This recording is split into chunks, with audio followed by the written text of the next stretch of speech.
ya kan, itu kan jangan kebiasaan melobi gitu, sementara dia sudah pernah gitu kan, jadi kita bakal menerima selalu, enggak, bukan artinya juga nggak mau menerima, tapi kalau kita kasih jeruk ke orang, saya juga kalau di sini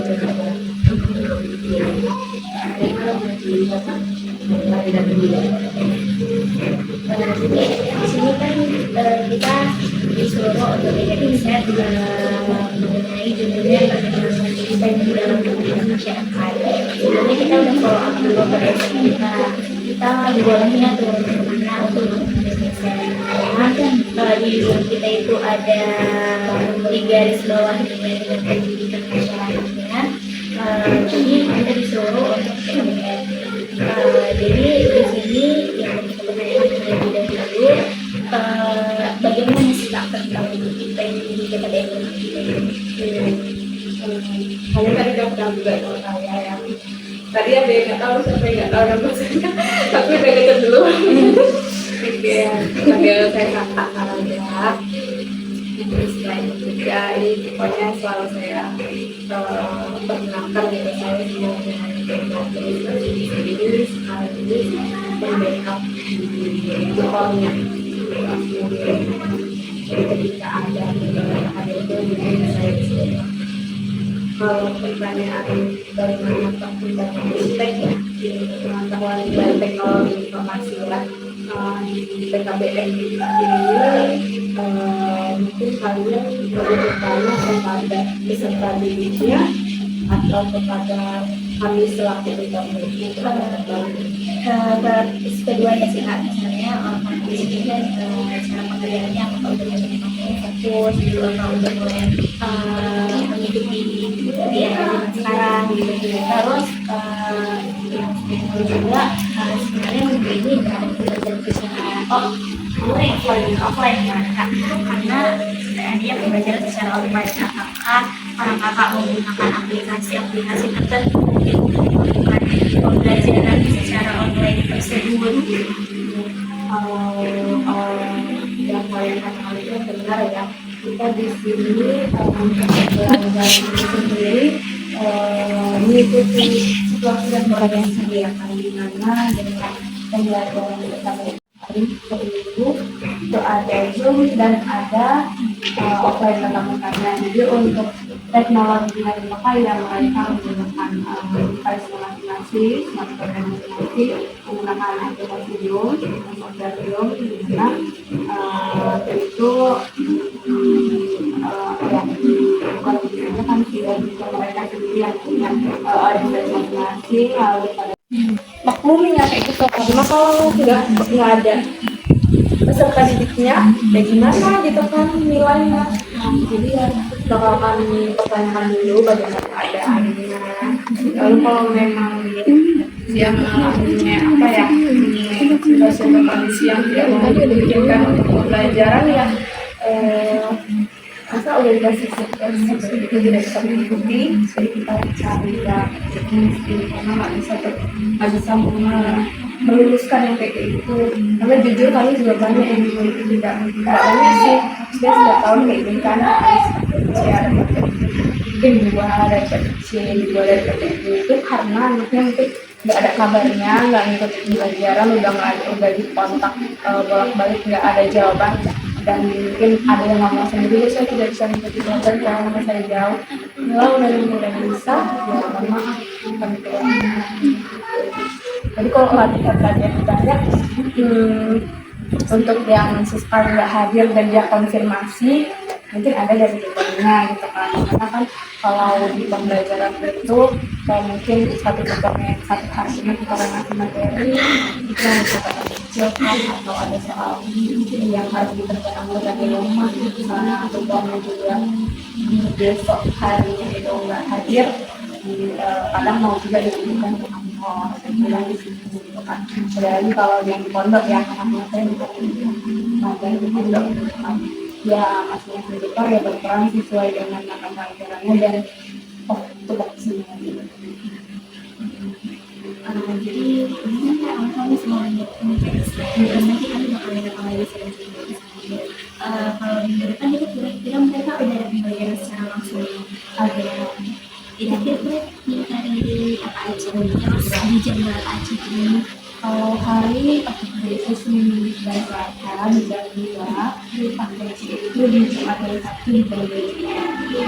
Tadi dari riset tadi gitu, terus nanti kami akan menyediakan alat-alat yang lainnya seperti laptop atau bahan yang untuk kami jelaskan, presentasikan. Berarti ini semacam sosialisasi terhadap literasi digital ya untuk anak-anak muda ya. Jadi dari kami jadi prasarananya tempat dan internet. Bahwa ikan bakal menjadi laptop dan sebagainya. Tapi saran saya mungkin saya lebih ke Boleh kami memakai Infocus orang kakak untuk menampilkan hasil PPT kami gitu yang sudah kami buat melalui rekayasa ide kami dari mini riset kami gitu. Terus nanti kami akan menyediakan alat-alat yang lainnya seperti laptop ataupun bahan yang untuk kami jelaskan, kami presentasikan. berarti ini semacam sosialisasi terhadap literasi digital ya untuk anak warga belajar ya. Boleh. Mungkin dari kami ya itu ya sarana prasarananya tempat dan fokus dan internet mungkin. Boleh. Kita bakal menjadi laptop dan sebagainya sih. Tapi saran saya mungkin saya Baik, selamat siang menjelang sore. Untuk hormat kepada Bapak dan juga Kakak Tuko. Di sini kami dari mahasiswa Universitas Negeri Medan ingin menjelaskan mengenai poster kami yang berjudul Literasi Digital di PKBM Rumah Kita. Dan di mana di sini ada pengertian literasi digital. Di mana literasi digital adalah kemampuan menggunakan teknologi atau iptek secara cerdas, aman, dan juga bertanggung jawab untuk mendukung aktivitas pembelajaran dan juga komunikasi dan kehidupan sehari-hari. Yang dimana dalam pendidikan masyarakat ini, literasi digital sangat penting membantu peserta didik untuk memperoleh informasi yang didapatkan menggunakan media pembelajaran dan juga meningkatkan keterampilan teknologi di zaman modern sekarang. Dan juga ada pun kondisi pendidikan digital di PKBM ini, rumah PKBM Rumah Kita ini mulai memanfaatkan teknologi digital yang dimana teknologi ini digunakan untuk pembelajaran di paket chat dan juga tutornya menggunakan media untuk pembelajaran yaitu pemanfaatan teknologi membantu pembelajaran menjadi lebih fleksibel, mudah, dan juga memperoleh materi lebih dalam lagi dan dimanapun mereka berada. Dan juga ada penghambatan pembelajaran digital, adanya keterbatasan smartphone dan ataupun laptop, jaringan internet belum stabil, dan juga literasi dalam peserta didik masih rendah, dan juga tutornya belum maksimal menggunakan teknologi tersebut. Dan juga yang terakhir, belum adanya platform pembelajaran terintegrasi, yang dimana juga ada pun hambatannya. Di sini kami mempunyai solusi, yang dimana platform pembelajaran digital yang dirancang khusus untuk pendidikan masyarakat di program paket C, tujuannya yaitu mempermudah akses pembelajaran lebih seru dan juga nyaman, meningkatkan literasi digital masyarakatnya, dan ketiga, membantu tutor mengelola pembelajaran lebih mudah, dan yang terakhir, mendukung transformasi pendidikan non formal. Fitur ini adanya kelas daring, dan juga materinya digital, adanya video pembelajaran, dan juga Baik, di sini ada juga perangkat yang dibutuhkan ialah smartphone, laptop, ataupun komputer, terus internet, proyektor, atau media pembelajaran digital. Kemudian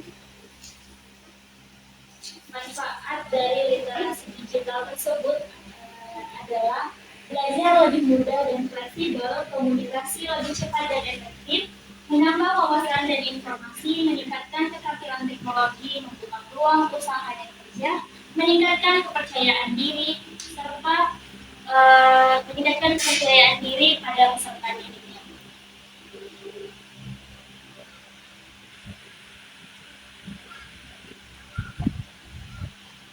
Di sini juga ada dampak smart ataupun perkembangan iptek yang misalnya kalau kita tidak pergunakan itu secara baik. Jadi situ dapat pembelajaran lebih mudah. Kalau kita pergunakan secara baik, dia dapat menimbulkan pembelajaran jadi lebih menarik, peserta didiknya jadi lebih aktif, serta lebih mudah mengelola pembelajaran, meningkatkan kualitas pendidikan masyarakat, dan membantu transformasi digital di PKBM.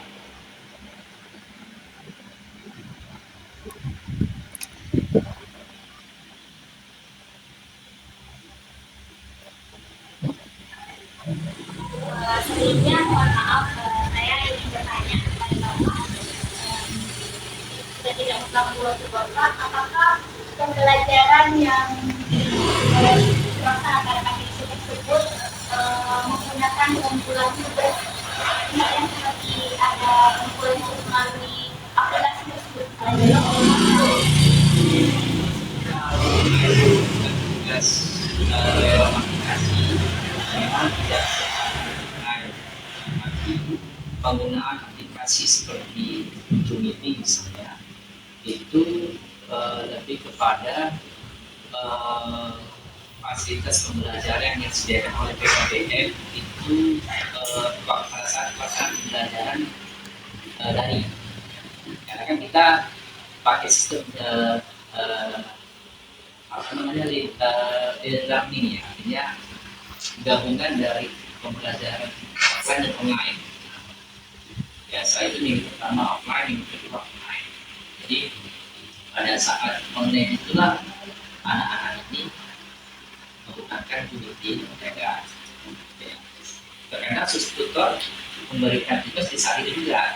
Nah, gitu. Itu diselesaikan pada hari ini. Ya, biasa gitu. Kalau tidak selesai pada saat itu, nanti diselesaikan pada saat pertemuan selanjutnya, pertemuan secara offline. Nah, penyampaian tugasnya itu disampaikan oleh tutor itu pada saat online, nanti pengumpulannya pada saat offline. Biasa seperti itu. Tapi kalau menggunakan aplikasi khusus untuk tugasnya tidak. Nah, anak-anak ini, para peserta didik ini diberikan namanya LKPD, gambar kerja peserta didik. Nah, disitulah buku kumpulan tugas. Nah, jadi anak-anak ini setiap yang terdaftar di sini itu diberikan itu. Nah, itulah sebagai hasil kerja mereka secara mandiri. Karena kan memang di PKBM ini kan metodenya itu kan tatap muka, kemudian mandiri dan tutorial. Bukti bahwa anak-anak yang mengerjakan pembelajaran secara mandiri itu tadi adanya LKPD, lembaga kerja peserta didik, yang itu bisa dilaksanakan saat di rumah. Ini kan rata-rata kan jauh-jauh. Seperti PKBM kan bekerja sama salah satu pondok pesantren di daerah Sumbar, Laut. Bagi anak-anak santri yang terdapat di PKBM kami juga dan sudah menyelesaikan kelas pondoknya, tapi dia masih terdapat di PKBM kami selalu sarankan belajar kemana. Tetapi kadang-kadang memang mereka jauh, maka untuk memfasilitasi supaya mereka tetap bisa mengikuti pembelajaran, salah satunya adalah lewat tekniknya belajar secara online. Mereka tetap juga kita wajibkan untuk datang secara offline. Artinya memudahkan bagi mereka, misalnya seminggu bisa offline, seminggu bisa online. Kan enggak setiap minggu kemarin jadinya. Nah, jadi walaupun jaraknya jauh, tapi tidak membatasi mereka untuk tetap mendapatkan fasilitas pembelajaran. Kalau misalnya online kan mereka Zoom Meeting tuh Pak. Ya. Kalau Zoom Meeting itu mereka memang sudah menggunakan smartphone masing-masing atau menggunakan smartphone dari orang tua. Karena kan tadi Bapak bilang ada bekerja sama dengan anak pesantren, pesantren yang di Sumbar ya. Karena kan yang kita tahu pondok pesantren itu apalagi penggunaan smartphone terbatas ya Pak. Jadi kalau yang di pondok pesantren kita tidak terapkan blended learning, dia hanya offline dan semuanya itu tatap muka. Nah gitu. Yang kita sediakan metode pelajaran dengan sekolah blended learning itu atau gabungan online dengan offline itu hanya anak-anak untuk kelas yang mandiri yang belajarnya kemarin. Nah, tetapi jika ada anak di pondok pesantren yang sana yang sudah menyelesaikan program pondoknya, tetapi belum selesai kelasnya di PKBM dan dia masih mau belajar di PKBM, maka kita selalu sarankan gabung kembali menjadi kelas mandiri bukan kelas pondok lagi. Nah, disitulah dia baru memanfaatkan pola blended learning. Nah, gitu. Tapi kalau untuk yang pondok ya, dia semua offline. Berarti kalau untuk yang khusus paket C itu kita itu satu. Kalau untuk yang kelas mandiri itu paketnya di hari ini yang di mana? Yang di mandiri ya? Iya. Kalau di mandiri itu cuma ada satu. Tapi kalau yang untuk di pondok di Rabu dan Kamis. Nah, kenapa kita bedakan? Karena tutornya kan bisa bergantian mengajarnya, tidak berbenturan jadwalnya.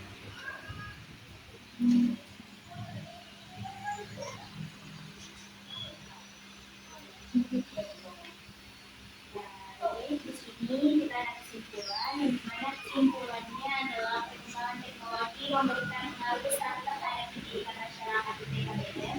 Pemanfaatan teknologi digital membantu proses pembelajaran menjadi lebih efektif, fleksibel, dan mudah diakses. Melalui pengembangan smart PKBM, pendidikan masyarakat diharapkan mampu mengikuti perkembangan zaman serta meningkatkan kemampuan literasi digital peserta didik. Baik, sekian hasil pemaparan materi yang dapat kami sampaikan. Kurang dan lebihnya kami mohon maaf. Kami kembalikan kepada Bapak. Pertama, terima kasih atas pemaparannya. Saya kira bagus. Ada kepedulian hari ini mahasiswa untuk terlibat secara aktif dalam mengembangkan proses pembelajaran di pendidikan formal. Saya berharap tidak berhenti di situ, tetapi juga harapan. Ini jurusan apa? Pendidikan masyarakat. LS berarti ya, tepat sekali. LS ini harapannya mahasiswa PLS ini bisa menjadi duta non formal juga. Coba bayangkan begini, anak-anak non formal kan, pendidikan non formal kan hari ini kan mungkin sebagian masih dianggap bahwa pendidikan alternatif apabila memang tidak bisa mengikuti pendidikan formal, hingga akhirnya masyarakat di luar sana skeptis sifatnya itu acu-acu dan sepele kan begitu. Padahal proses dan administrasinya itu juga tidak jauh berbeda dengan pendidikan formal. Ada proses dan pertanggungjawaban yang memang harus disampaikan melalui dinas, ke dinas pendidikan. Nah, regulasi juga sama. Yang dipakai oleh pendidikan non formal juga sama dengan regulasi yang dipakai oleh pendidikan formal. Artinya, dari semua penyetaraan, baik secara regulasi, hanya saja mungkin praktiknya ya. Karena kan kita pendidikan non formal itu dihendakkan oleh peserta didik yang memang mungkin tidak bisa waktunya itu seperti anak formal. Anak formal itu dari Senin sampai Sabtu atau Senin sampai Jumat, dari pagi sampai siang atau pagi sampai sore, memang dia waktu khusus untuk belajar itu. Tapi anak formal tidak, anak non formal tidak. Mereka harus bekerja dulu, membantu orang tuanya. Terkadang ketika sempat waktu baru bisa mengikuti pembelajaran yang formal. Usianya masih muda-muda.